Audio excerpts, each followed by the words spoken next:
બનાસકાંઠામાં વિવાદનું કારણ બન્યું અધિકારી વચ્ચેનું વિખવાદ। જિલ્લા આરોગ્ય અધિકારીની સત્તા છીનવી લેતા જિલ્લા વિકાસ અધિકારી હેડક્વાર્ટર ન છોડવાની સૂચના સાથે તમામ સત્તા છીનવી લેવાઈ છે। જિલ્લા આરોગ્ય અધિકારીનો ચાર્જ અન્ય અધિકારીને સોંપવામાં આવ્યો છે। છેલ્લા 6 માસથી આરોગ્ય અધિકારી અને ડીડીઓ વચ્ચે વિવાદ ચાલતો હતો। જિલ્લા આરોગ્ય અધિકારી પર મનમાની કરવાનો આરોપ છે। રાજ્યમાં વર્ગ 1ના અધિકારીઓ પાવર ખેંચ્યાની પ્રથમ ઘટનાનો દાવો છે। વધુ જાણકારી આપી રહ્યા છે અતુલ ત્રિવેદી। અતુલ, શું છે પૂરી વિગતો?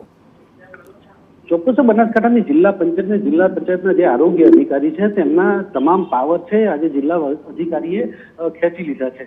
આનું કારણ એ છે કે છેલ્લા 6 માસથી જે વહીવટી બાબતો હોય, કર્મચારીઓની બદલીઓ હોય અથવા તો જે અન્ય બાબતો હોય અને આ બંને અધિકારીઓ સામે વિવાદ ચાલતો હતો। જો કે આ વિવાદ છે એ ચરમસીમાએ પહોંચ્યો હતો અને જે પ્રકારે આરોગ્ય અધિકારી છે એ જિલ્લા વિકાસ અધિકારીનું માનવું હતું કે હવે તેઓ તેમના તાબામાં રહ્યા નથી, એટલે કે કોઈ પણ પ્રકારની જે કહેવાય કે એમને 1-2 વાર નોટિસ આપી હતી અને ત્યારબાદ ગઈકાલે સાંજે છે એમના જે આરોગ્ય અધિકારી તરીકેના તમામ પાવર જે ખેંચી લેવાયા હતા અને તેમને જે કાર્યાલયમાં છે તેમની ઓફિસો હતી અને હેડક્વાર્ટર ન છોડવાની સૂચના અપાઈ છે।